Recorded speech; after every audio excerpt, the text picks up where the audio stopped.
Welcome to Mystic Life Stories, where mysterious and heartfelt tales touch the soul. Tonight, at the luxurious Rosewood restaurant in Charleston, a humble man steps in, only to be mocked by an arrogant waitress. But she doesn't know he holds a secret that will leave the entire room stunned. Will justice prevail? Join us as we dive into The Nameless Dinner, a lesson in respect. Let us know where you're watching from in the comments. Hit that like button and subscribe to stay in the loop. Let's get started.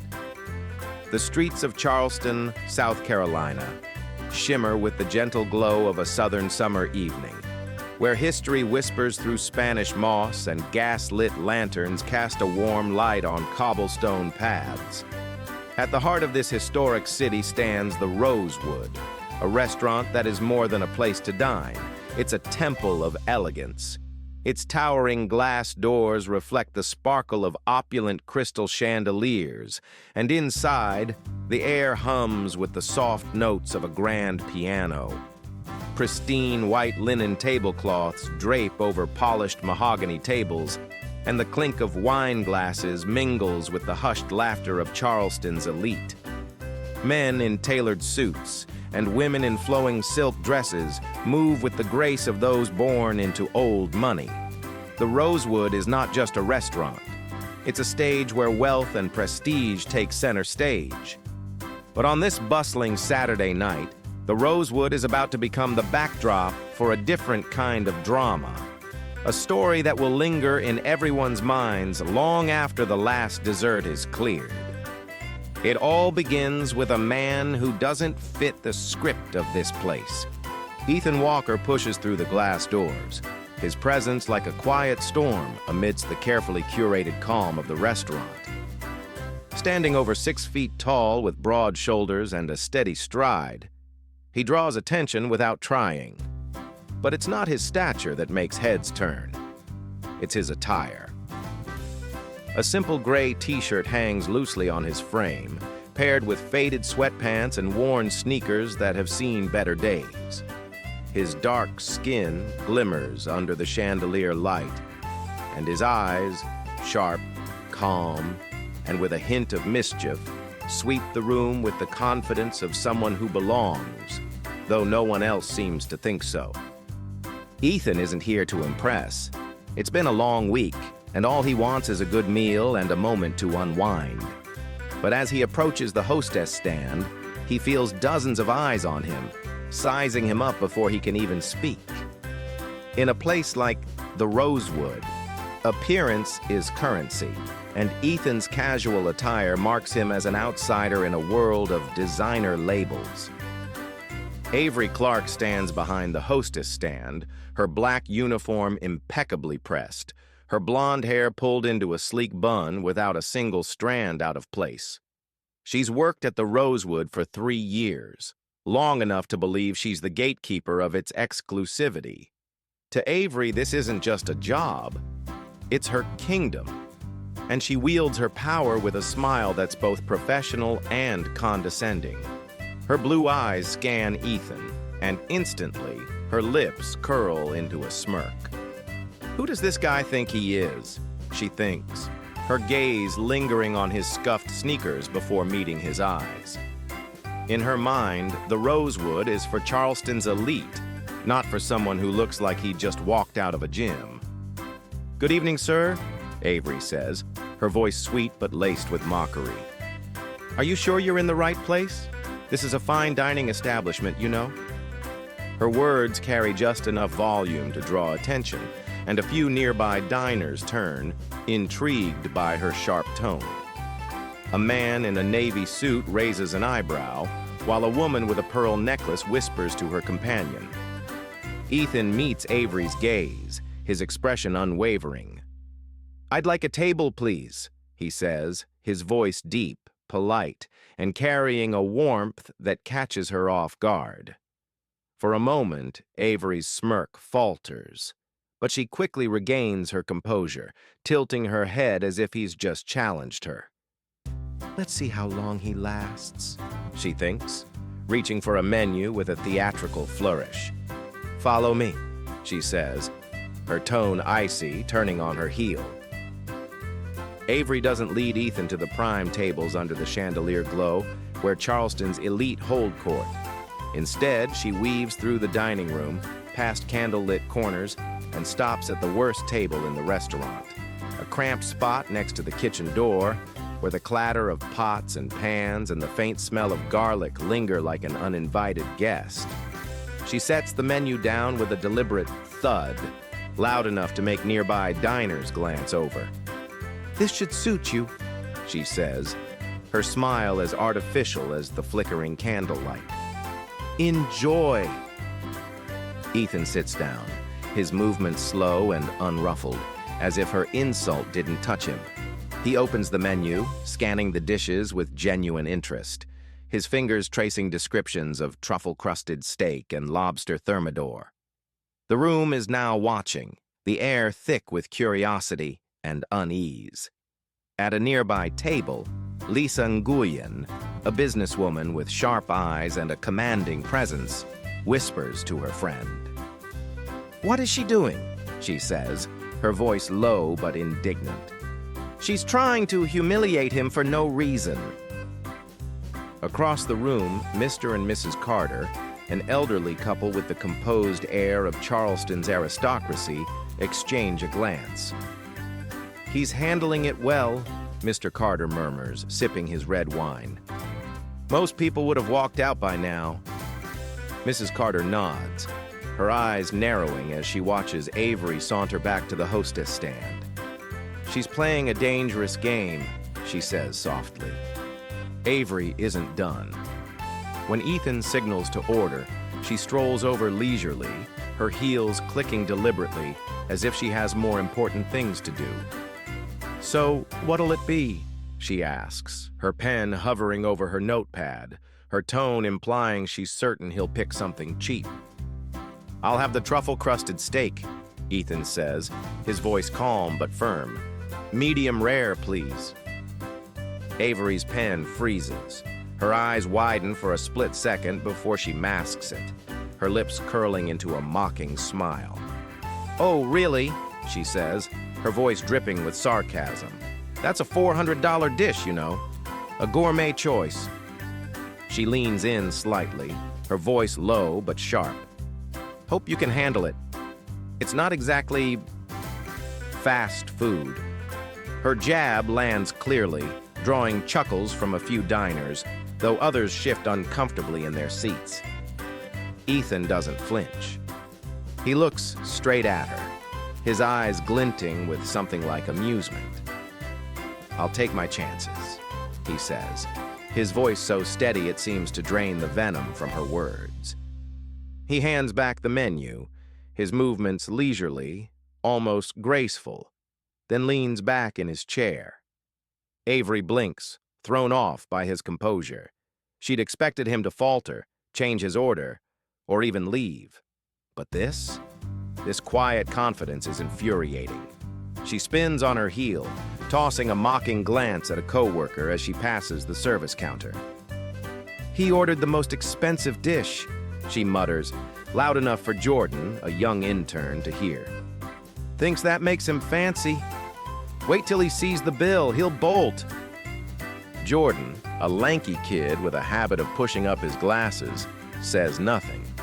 He's only been at the Rosewood for a month, still learning the ropes, and he's used to Avery's sharp tongue. But this feels different. He glances at Ethan, who's sipping water and gazing out the window, his face serene as if savoring a private joke. Jordan frowns, unsure why this man's calm unsettles him. The dining room buzzes with whispers. Lisa Nguyen sets her wine glass down, her eyes narrowing. "She's awful," she says to her friend, her voice firm. "He's done nothing to deserve this." Across the room, Mr. Carter sets his glass down, his eyes fixed on Ethan. "There's something about him," he says, his voice low. "He's not just calm. He's waiting." Waiting for what? The question hangs in the air, unanswered, like a shadow creeping across the glossy floor. Ethan's table, tucked in the dim corner near the kitchen, has become the focal point, not because of his attire or his order, but because of his demeanor, like someone who knows something the room hasn't yet grasped. Avery's taunts, her calculated insults, only sharpen the mystery. Who is this man, and why is he unshaken? When Avery disappears into the kitchen, the clatter of pots drowns out her muttered complaints, but the tension she's stirred lingers. The Rosewood, with its sparkling chandeliers and velvet curtains, is no longer just a restaurant. It's a stage, and the play has just begun. Pause for interaction. Hey, Mystic Life Stories fans, what do you think of Avery's attitude? Have you ever seen someone judged like Ethan? Share your thoughts in the comments, and if you're loving this story of mystery and justice, drop a heart and hit subscribe. Let's see where this dinner takes us next. The Rosewood's dining room still glimmers under the radiant glow of crystal chandeliers, each crystal like a tiny star reflecting Charleston's opulence. But tonight, the atmosphere has shifted. The piano's gentle melodies drift past white linen tables, but the diner's whispers have overtaken the usual elegance. Eyes, discreet or overt, fix on a secluded corner near the kitchen door, where Ethan Walker sits, a humble figure amidst the grandeur, yet the center of attention. Avery Clark's arrogance has stirred the room, like a stone tossed into a still lake, and now the entire restaurant waits, sensing this story will transcend a mere confrontation. Ethan, in his faded gray t-shirt, worn sweatpants and scuffed sneakers, remains as composed as when he first stepped through the Rosewood's glass doors. He sips his water, his gaze drifting to the window, where Charleston's streetlights dance on cobblestone streets, as if telling the South's ancient tales. Not a hint of unease, not a trace of anger. His calm not only irritates Avery, but unsettles the room, like a living enigma waiting to be unraveled. How can he be so composed? The question lingers in everyone's minds, from wealthy patrons in tailored suits to Jordan, the nervous intern quietly observing from the service counter, his hands trembling as he adjusts his glasses. Avery, after hurling a jab about the $400 truffle-crusted steak Ethan ordered, has returned to her haughty confidence. She glides through the dining room with the poise of a stage actress, her smile as radiant as the chandeliers, pouring wine for other guests with meticulously rehearsed charm. But every time she passes Ethan's table, she deliberately turns her face away, as if he's a stain on the Rosewood's perfect canvas. She forgets to refill his water, serves other tables with exaggerated attentiveness, and even pauses to chat animatedly with a designer-clad couple, just to underscore that Ethan isn't worth her concern. But Ethan doesn't react. When his glass runs dry, he simply raises a hand, signaling another server, Jordan, the clumsy intern with glasses slipping down his nose. Jordan hurries over, refilling the glass with slightly trembling hands, water sloshing over the rim. "Thank you," Ethan says, his voice low and warm, accompanied by a smile that catches Jordan off guard. That smile isn't just polite, it's genuine, as if Ethan truly appreciates the small gesture. Jordan nods, mumbles something, and quickly turns away, but his eyes linger on Ethan as if trying to decipher something behind that calm demeanor. Who is he? Jordan wonders, curiosity laced with admiration. This small interaction doesn't escape Lisa Nguyen, the sharp-eyed Asian businesswoman seated nearby. With her neatly cropped hair and piercing gaze, Lisa misses no detail. She leans toward her friend, her voice low but indignant.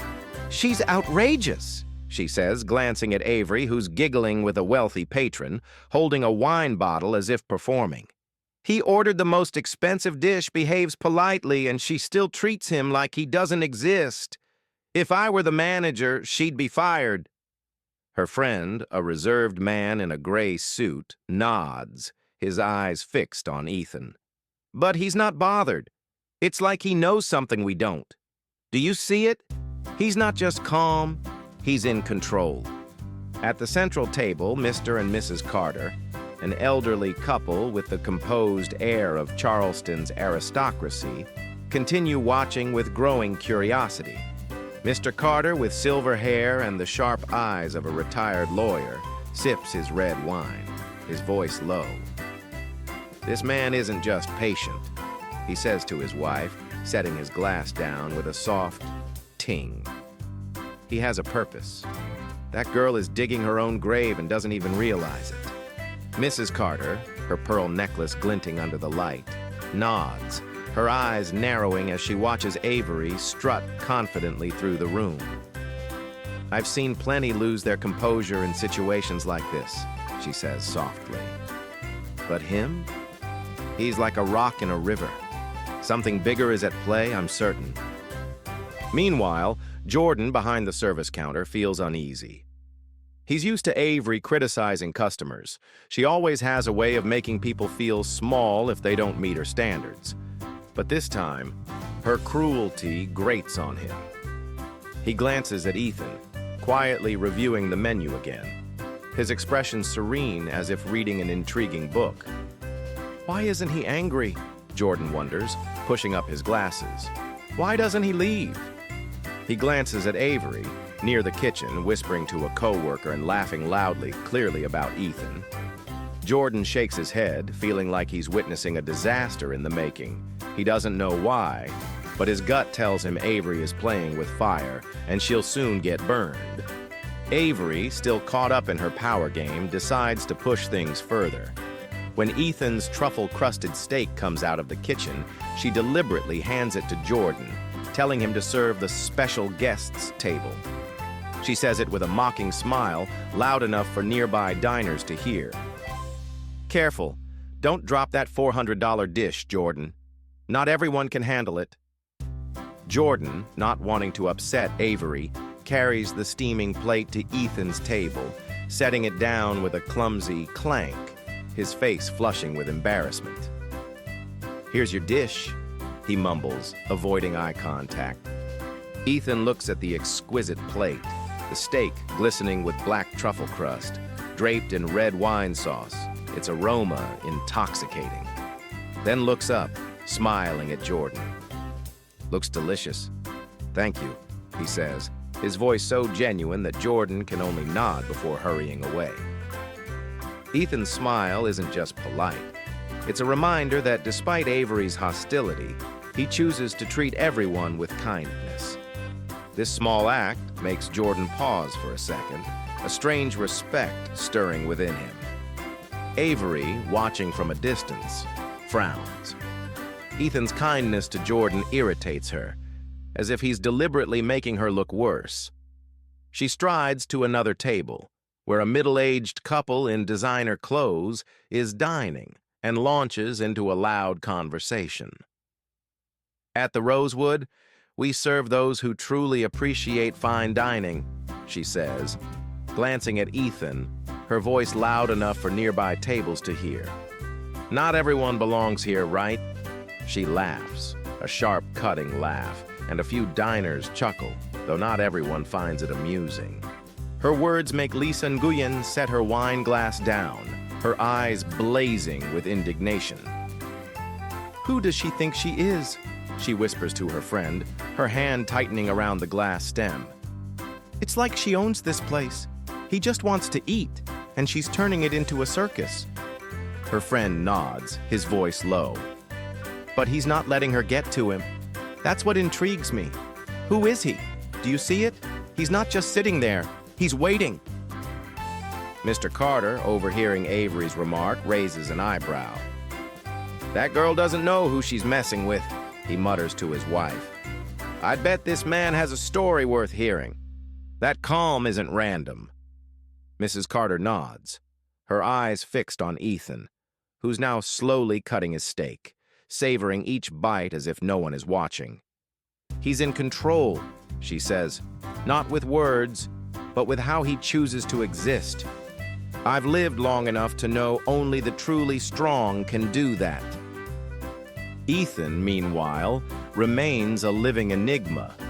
When the pianist finishes a piece, he claps lightly, a small gesture that draws looks from the band and nearby diners. His smile to the musician is genuine, and it stirs the room further. Who is he? The question ripples like a wave, unspoken but powerful. Ethan's calm doesn't just unsettle Avery, it makes him the center of attention, not because he tries, but because he refuses to be diminished. Jordan, behind the counter, begins to feel a strange respect for Ethan. He recalls the times Avery made him feel small, her jabs when he messed up. But Ethan? He doesn't let Avery touch him. Jordan glances at Avery, standing near the counter, hands on hips, glaring at Ethan with growing irritation. She's pushing too far, he thinks, unease settling in. And I have a feeling she's going to pay for it. But it's not just Jordan who senses the shift. Other diners notice too, not just Avery's behavior, but how Ethan handles it. A young couple in the corner, finishing their appetizers, whisper to each other. "That waitress is so rude," the woman says, shaking her head. "But he's not fazed. I want to know his story." Her partner nods, sipping his wine. "There's something about him. Did you see how he looked at her? Not angry, but like he's playing chess, and she doesn't know she's about to lose." At another table, an older man with a neatly trimmed beard turns to his wife. "I've worked with men like him," he says, his voice low. "They don't need to shout to make you feel wrong. Just a look, and silence are enough." His wife, a woman with dyed blonde hair and a green silk dress, nods. "That waitress is embarrassing herself. I just hope the manager steps in soon." Meanwhile, Avery seems oblivious to the fact that she's losing the room's support. She continues her game, passing Ethan's table without a glance, lingering to chat with other guests, and even deliberately spilling a bit of water on a table near Ethan, feigning an apology with a fake smile. "Oh, sorry," she says, glancing at him with a challenging look, as if daring him to react.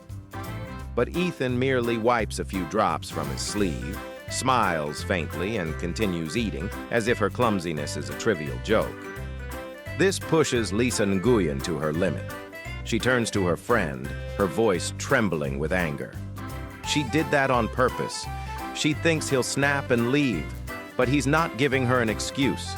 "I've never seen anyone handle this so well." Her friend nods, his eyes full of admiration. "He's not just calm, he's winning. Every time she tries to shame him, he makes her look pettier." Mr. Carter, now on dessert, sets his spoon down and looks at his wife. "I told you, this man is no ordinary person," he says, his voice certain. "He's not here just to eat. He's teaching this room a lesson without saying a word." Mrs. Carter smiles, her eyes gleaming. "And that girl needs it most. But I fear she'll learn the hard way." Ethan's calm begins to spread, like an invisible wave touching every corner of the Rosewood. Diners who were initially just curious now feel unexpected respect. A middle-aged woman, dining alone with a glass of wine, looks at Ethan and murmurs to herself, "If I had his composure, I wouldn't let cruel words hurt me." A young man, dining with his girlfriend, turns to her and says, "He makes me want to be a better person. Do you see it? He doesn't need to say anything." Jordan, now standing behind the counter with his arms crossed, feels a shift within himself. He's always been intimidated by Avery, her sharpness, and her way of making others feel inferior. But watching Ethan, he realizes true strength isn't in shouting or insulting. It's in choosing kindness, no matter what. He glances at Avery, standing near the counter, hands on hips, glaring at Ethan with increasingly blatant irritation. Doesn't she see? Jordan thinks. She's losing, and she doesn't even know it. The dining room is no longer a space of artificial elegance. The Rosewood has become an arena where curious glances and whispers grapple to understand the mysterious man in the corner. Ethan Walker, with his rock-like calm, quietly holds his ground, waiting for the moment that's about to arrive. Avery, with her escalating arrogance, doesn't realize she's pushing herself into a storm she can't control. And the entire restaurant, from Lisa to the Carters, from Jordan to nameless diners, senses that something monumental is coming. Pause for interaction. Hey, Mystic Life Stories family.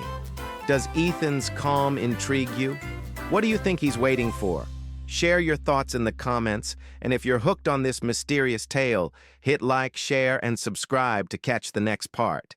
We'll soon find out who Ethan really is. The Rosewood's dining room, with its crystal chandeliers and soothing piano, now pulses with a different energy. No longer the polished elegance of clinking wine glasses and polite chatter, it's a tense stillness, like the air before a storm. Every eye, from wealthy patrons in tailored suits to Jordan, the intern behind the service counter, fixes on the small table near the kitchen door, where Ethan Walker sits, a humble figure now at the heart of an unfolding mystery. Avery Clark's arrogance has turned this evening into a stage, and the entire restaurant, from Lisa and Nguyen to the Carters, senses something monumental is about to happen. They don't know that the moment has arrived, and it will change everything. Ethan, in his gray t-shirt and worn sneakers, remains as steady as a rock in a rushing stream. He slowly cuts his truffle-crusted steak, savoring each bite with the focus of someone cherishing a rare moment. Not a hint of unease at the curious stares or the whispers rippling through the room. His calm, which once baffled Avery and intrigued diners, now burns like a quiet flame, ready to ignite into something greater. He's not just here to eat. He's waiting, and that moment has finally come. Avery, still immersed in her power game, stands near the service counter, hands on hips, glaring at Ethan with increasingly open irritation. She's just tossed another jab to a coworker, loud enough for nearby diners to hear. He thinks ordering a $400 dish makes him fancy, she says, smirking. Wait till the bill comes, he'll run for it. Her co-worker, a young woman named Sarah, gives a forced laugh, but her eyes flick to Ethan, clearly uncomfortable with Avery's cruelty. Jordan, a few steps away, clenches his fists, unease growing. He wants to say something, but fear of upsetting Avery keeps him silent, though his instincts scream that she's gone too far. Lisa Nguyen, at a nearby table, can't take it anymore. She sets her wine glass down, her eyes blazing with outrage. Does she really think she can treat people like that and no one will notice? She whispers to her friend, her voice trembling with anger. He's done nothing wrong. If I were the manager, she'd be gone by now. Her friend, a quiet man in a gray suit, nods, his eyes locked on Ethan.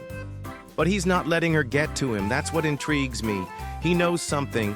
I'm sure of it. At the central table, the Carters continue watching, their curiosity now tinged with respect.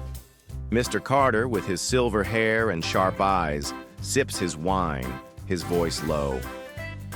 I told you, this man is no ordinary person, he says to his wife, setting his glass down with a soft ting. He's not just here to eat. He's teaching this room a lesson without saying a word. Mrs. Carter, her pearl necklace glinting, smiles, her eyes gleaming. And that girl needs it most. But I fear she'll learn the hard way. The tension in the dining room grows thick, like a taut violin string stretched to its limit. Everyone feels it, from the whispering diners to Jordan, standing behind the counter with his arms crossed tightly, unease in his heart. But no one, not even Avery, can predict what's coming. The fateful moment arrives like a bolt of lightning, tearing through the Rosewood's facade and illuminating the mystery of Ethan Walker. The door from the management area swings open, and Mr. Richard Thompson, the restaurant manager, steps out. In a sleek black suit and with a brisk stride, Thompson embodies professionalism, but tonight, his face betrays worry. He scans the room, his eyes landing on Ethan's table, and without hesitation, he strides toward it, drawing every eye in the room. Nearby diners stop eating, conversations hush, and even the piano seems to soften, making way for the swelling curiosity. "Mr. Walker," Thompson says, his voice low but reverent, as he stands before Ethan's table. "I'm deeply sorry for this inconvenience. We had no idea you'd be dining with us tonight." He bows slightly, a rare gesture for a Rosewood manager, his voice carrying unmistakable sincerity. "If I'd known, things would have been arranged differently." The room falls silent, as if every breath is held. Nearby diners look up sharply, eyes wide. "Mr. Walker?" a woman whispers to her companion, her voice stunned. "He called him Mr. Walker?"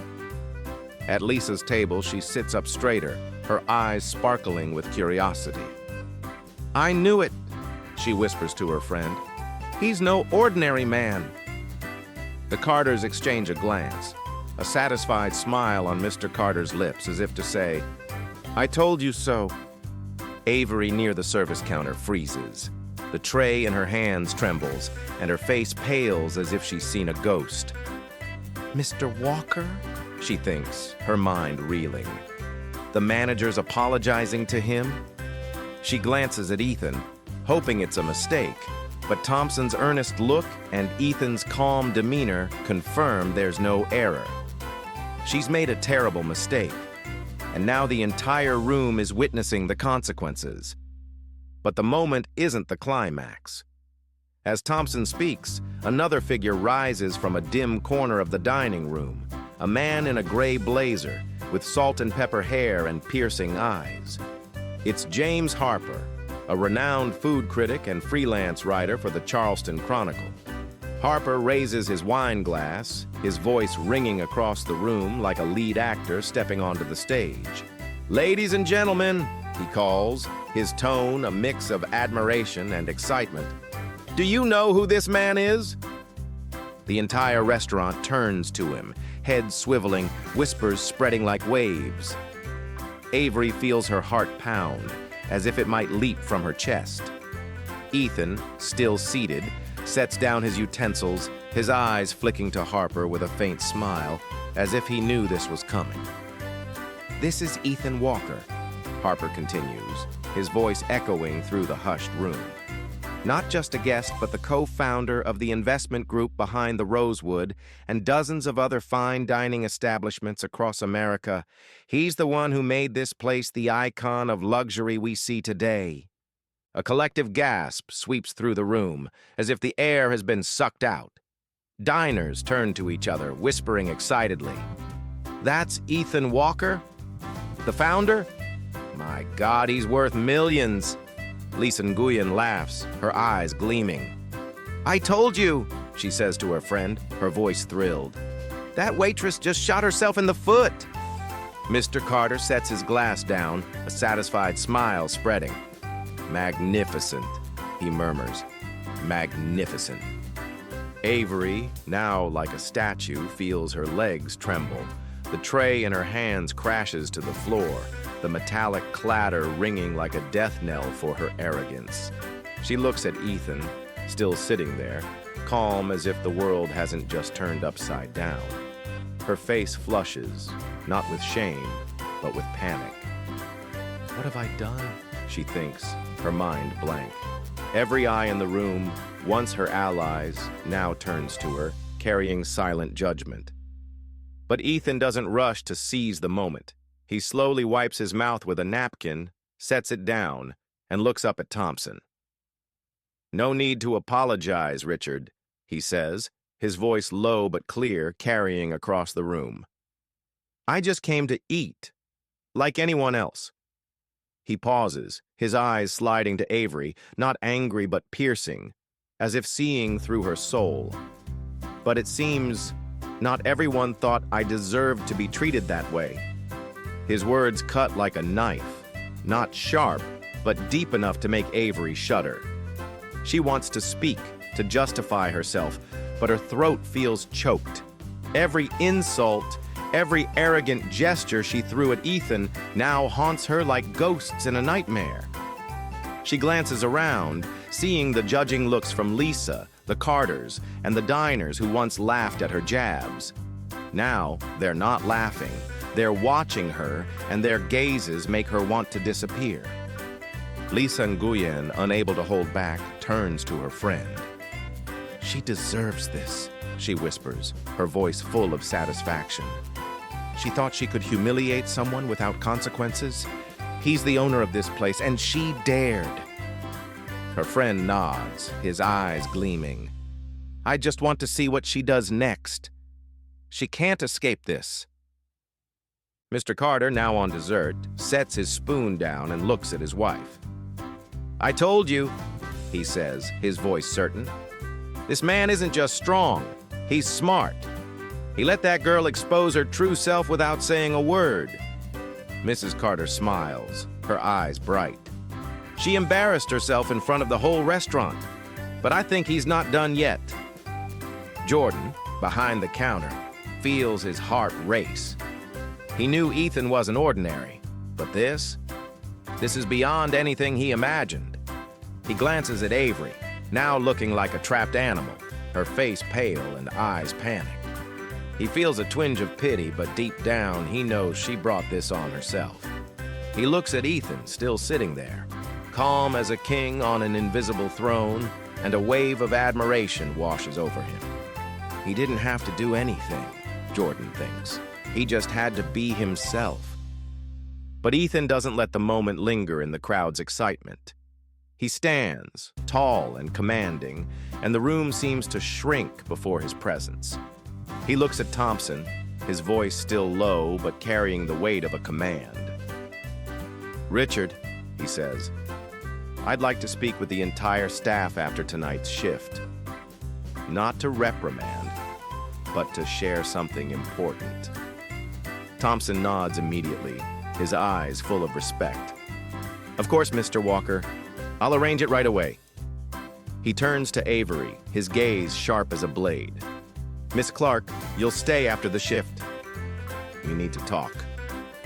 Avery nods weakly, her lips trembling, unable to meet his eyes. She knows this conversation isn't just a warning. It could be the end of her job. Ethan sits back down, resuming his meal as if nothing happened. But the room knows everything has changed. Avery, now the focus of judgment, stands quietly in a corner, her hands clenched as if to keep herself from crumbling. The diners begin whispering animatedly, their voices a chorus of admiration and outrage. "She had it coming," one says. "He's the owner, and she treated him like that?" Another whispers. "I want to hear what he says to the staff. It's going to be a lesson to remember." Lisa Nguyen, now composed, raises her wine glass as if to toast. "I've never seen anyone handle a situation like this," she says to her friend. "He didn't need to shout or make a scene. He just was himself, and that was enough to make her unravel." Her friend nods, his eyes full of admiration. "Do you think he'll forgive her? I mean, she went too far." Mr. Carter, overhearing the question, smiles. "Forgiveness isn't the point," he says to his wife. "The point is he made this entire room look at themselves. That's real power." Mrs. Carter nods, her eyes bright. "And I think this story isn't over. He's going to do something we'll never forget." The Rosewood, with its velvet-lined walls and gleaming wooden floors, is no longer just a restaurant. It's become a stage for truth, where arrogance is exposed and composure becomes ultimate strength. Ethan Walker, the humble man in a gray t-shirt, has turned this evening into a lesson no one in the room can forget. But he's not done. The staff meeting and the profound lesson he'll share still lies ahead. Pause for interaction. "Hey, Mystic Life Stories family, Did that twist shock you? What do you think Ethan will say to the staff? Share your thoughts in the comments, and if you're hooked on this story of mystery and justice, hit like, share, and subscribe to catch the next part. We're about to witness the biggest lesson of the night. The Rosewood, with its crimson velvet walls and sparkling crystal chandeliers, is no longer an ordinary fine dining establishment. It has become a stage for truth, where arrogance is unmasked and composure reigns supreme. The dining room just minutes ago, buzzing with the revelation that Ethan Walker, the humble man in a gray t-shirt, is the co-founder of the investment group behind the Rosewood, now sits in a meaningful silence. The diners, from Lisa Nguyen to the Carters, sit up straighter, their eyes gleaming with admiration and curiosity. Avery Clark, once the center of attention with her haughty arrogance, now stands quietly in a corner, her face pale and hands trembling. The entire restaurant knows this night isn't over. A greater lesson awaits, and Ethan Walker, with his kingly calm, is the one to deliver it. Ethan, after requesting a staff meeting post-shift, continues his meal with remarkable focus. He cuts his truffle-crusted steak, savoring the red wine sauce as if the room hasn't just experienced an earthquake.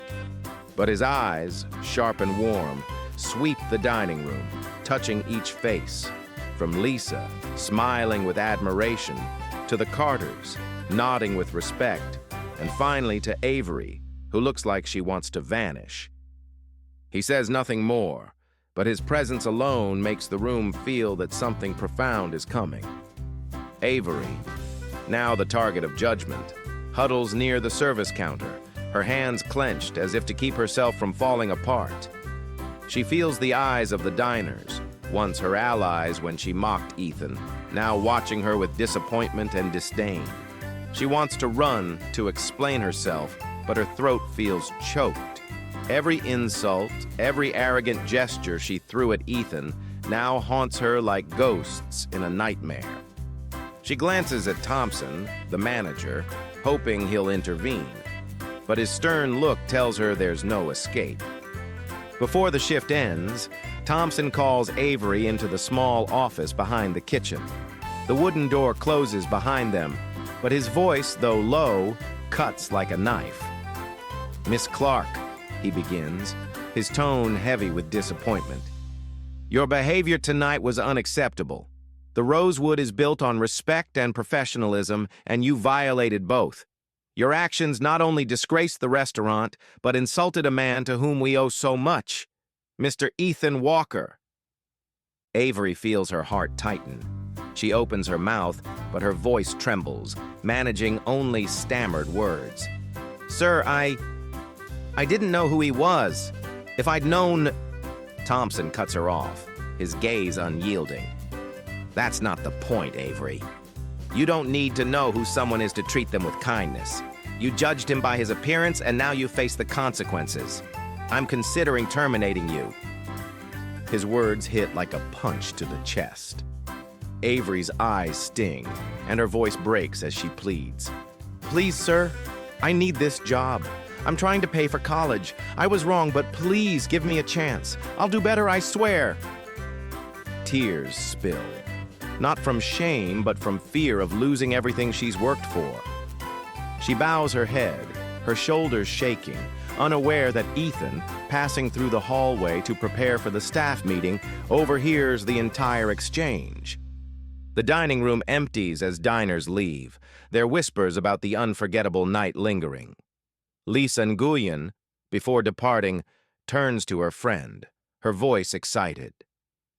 "I'd love to stay and hear what he says to the staff," she says, her eyes gleaming. "A man like Ethan Walker doesn't just stop at proving that waitress wrong. He's going to leave a lesson we all need to hear."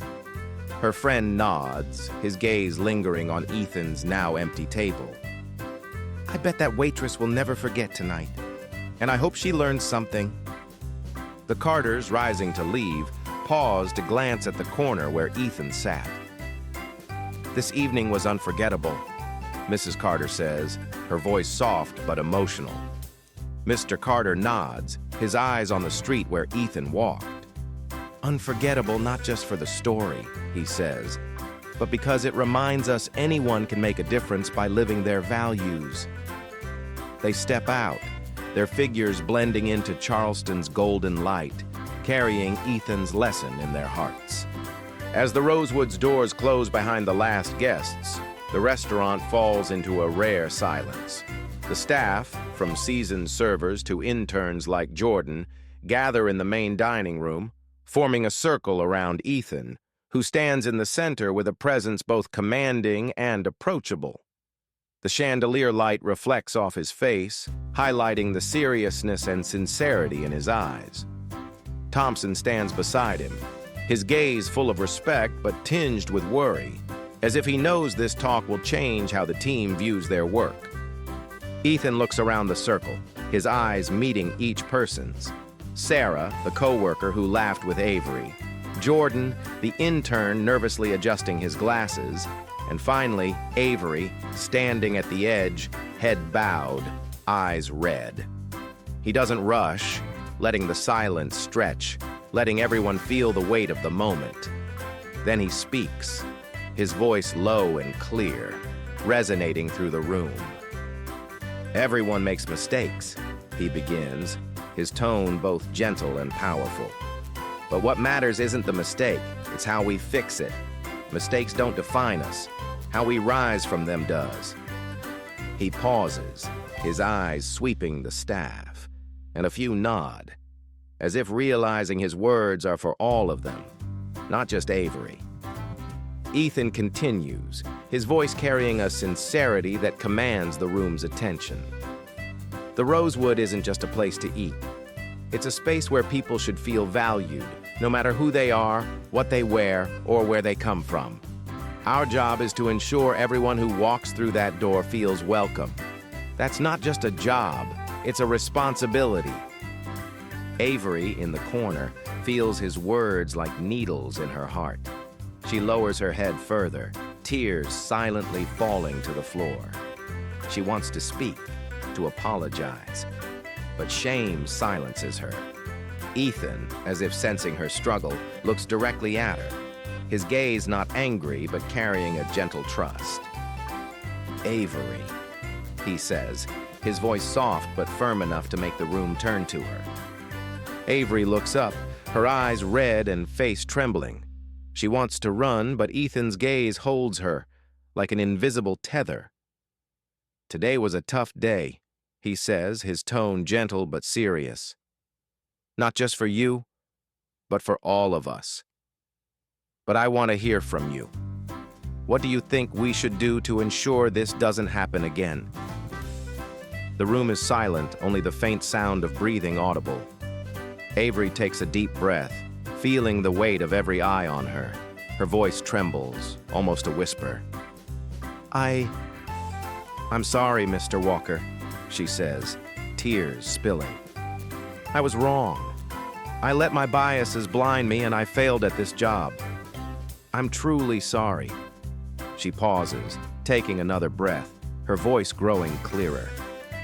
I didn't know who you were, but that's no excuse. I should have treated you like anyone else. I promise. I'll change. Ethan nods, his eyes glinting with a mix of gentleness and encouragement. Change is for you, Avery, he says, not for me or anyone else. Change is a journey, and I believe you can do it if you truly want to. His words resonate beyond Avery, touching the room, making some staff lower their heads, as if reflecting on themselves. He turns to Thompson, his voice firm but not overbearing. Richard, I overheard that Avery needs this job to pay for college. I don't want her to lose that opportunity. I suggest giving her a chance. Perhaps retraining on service skills and customer interaction. If she's willing to learn, I believe she can do better. Avery sobs, not from fear, but from relief and gratitude. She bows her head, whispering, "Thank you, sir. I won't let you down." Thompson nods, his gaze softening, though still stern. Miss Clark, this is your last chance. Don't let it slip away. Ethan turns back to the staff, his voice deepening, like a teacher sharing a life lesson. "I've been judged before," he says, his eyes distant, as if looking back in time. "I grew up in a Vietnamese immigrant family where my parents worked day and night to raise me. They taught me that a person's worth isn't in their clothes or their wallet. But I've faced skeptical looks, words saying I wasn't good enough, didn't belong here or there. What got me through wasn't anger, but respect. Respect for myself and for others, even when they didn't return it." The room is silent, hanging on his every word. Jordan, at the circle's edge, feels his eyes sting. He thinks of the times he felt small, belittled by Avery or others, and Ethan's words warm him like a flame. Sarah, who laughed with Avery, lowers her head, her eyes full of regret. Even Thompson, a veteran of the industry, nods as if reflecting on himself. Ethan continues, his voice rising like a call to action. "The Rosewood isn't defined by expensive dishes or chandeliers. It's defined by people, by how we treat each other, how we make others feel valued. If we forget that, we fail not just ourselves, but those who trust us." His words ring like a bell, waking the room. Jordan, unable to hold back, steps forward, his voice trembling but resolute. "I learned more tonight than in a year of interning," he says, looking at Ethan. "I'll never forget this lesson." His words break the silence, and a few staff nod, their eyes bright with renewed purpose. Suddenly, a clap echoes from the door. Lisa Nguyen, who returned for a forgotten scarf, stands there, her eyes shining. She claps slowly, and like a spark catching dry grass, the room erupts. Remaining staff, the Carters who haven't left, and a few diners outside the door stand and join in. The applause swells like a symphony, not just for Ethan, but for the lesson he's brought. Ethan raises a hand, signaling for quiet. He smiles, warm but unassuming. "Thank you," he says, his voice clear in the renewed silence. "But this lesson isn't mine alone. It belongs to all of us. Let's make the Rosewood a place where everyone feels welcome, not just today, but every day." The meeting ends, but no one leaves immediately. Staff linger, whispering to each other, their eyes bright with purpose. Avery, still in the corner, wipes her tears, her heart heavy but lighter. She knows the road ahead will be tough, but Ethan's words have given her a chance, not just to keep her job, but to become a better version of herself. The Rosewood's dining room, now empty after the diner's departure, settles into a sacred silence. The chandeliers still sparkle, but their light feels softer, as if reflecting the invisible change that's occurred. The piano is silent, and only the soft footsteps of staff cleaning up after the emotional meeting with Ethan Walker remain. This evening, beginning with Avery Clark's arrogance and ending with Ethan's profound lesson, has transformed the Rosewood into a space not just for dining, but for reflecting on the value of respect. But the story doesn't end. Its ripples continue, and the humble man in the gray t-shirt prepares to leave, leaving behind an indelible legacy. Ethan stands in the dining room's center, his eyes sweeping the staff still gathered, their gazes bright with purpose. Jordan, the intern with slipping glasses, looks at him with unguarded admiration. Sarah, who laughed with Avery, lowers her head, her eyes regretful but hopeful. And Avery, after a storm of shame and gratitude, stands in the corner, her hands clenched, her eyes still red, but now carrying a quiet resolve. Ethan smiles faintly, warm but unassuming, and nods to Thompson. "Thank you for arranging this meeting, Richard," he says, his voice resonant. "I hope it leaves something for everyone." Thompson, his black suit still crisp despite the late hour, nods, his eyes full of respect. "Mr. Walker, we're the ones who should thank you," he says. "Tonight wasn't just a lesson for the staff, it was for me too." We'll do better, I promise. Ethan nods, saying nothing more, but his eyes convey trust in that promise. As Ethan turns to leave, he pauses, pulling a small card from his pocket. He writes a few lines, his handwriting bold yet graceful, and places it on the table where he sat. No one knows what he wrote, but the act, small and discreet, carries a strange weight, as if he's leaving a piece of himself in the room. He pushes through the glass doors, stepping out, and Charleston's streetlights envelop him, highlighting his tall figure in the gray t-shirt. He walks slowly, his worn sneakers tapping lightly on the pavement. But each step radiates quiet confidence, like a man who knows he's planted a seed that will grow in many hearts. Avery, still in the dining room, watches Ethan's silhouette through the glass, her heart swirling with mixed emotions.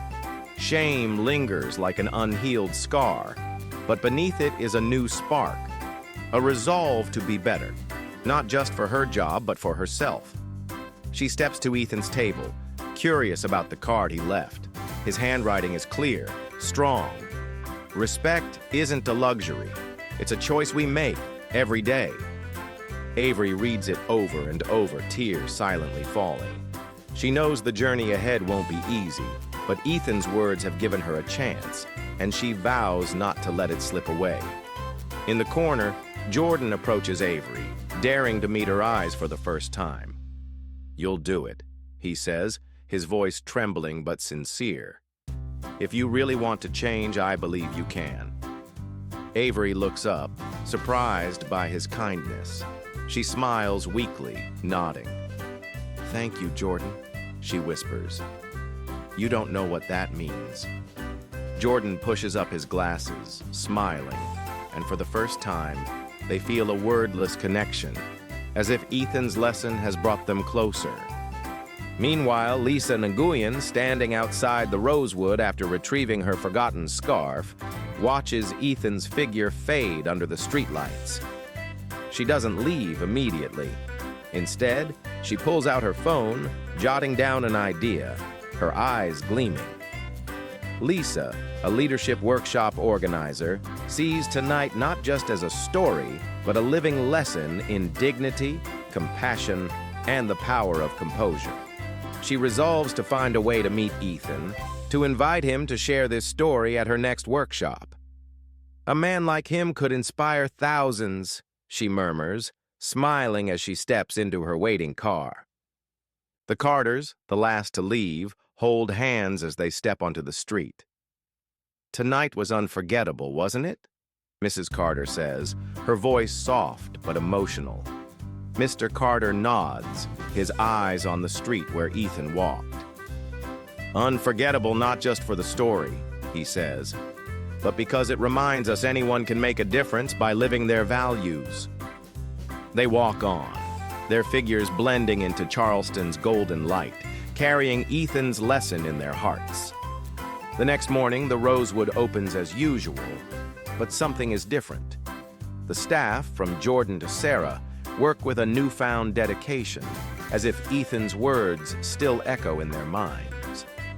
Avery begins the retraining Thompson arranged, and though shame lingers, she works harder than ever, not just to keep her job, but to prove she can change. She starts smiling at every customer, no matter their attire, and slowly realizes that kindness not only makes guests feel welcome, it makes her feel better too. The story of that evening doesn't stay within the Rosewood's walls. It spreads through conversations, social media posts, and James Harper's article in the Charleston Chronicle, recounting Ethan's story with deep admiration. "A humble man taught an entire restaurant about respect," he wrote, "and that lesson reminds us that a person's true worth lies not in their appearance, but in how they choose to live."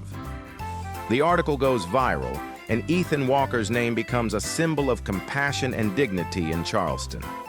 But Ethan, who sparked it all, seeks no spotlight. He continues his life, quietly supporting charities and building spaces like the Rosewood where people can feel valued. He doesn't need praise or attention. He only needs to know he's left a mark, however small, in the hearts of those he meets. The story's final message rings clear, like a bell in the night.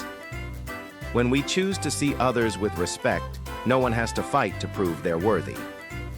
That's the lesson Ethan left, not just for Avery, Jordan, or the Rosewood, but for all of us.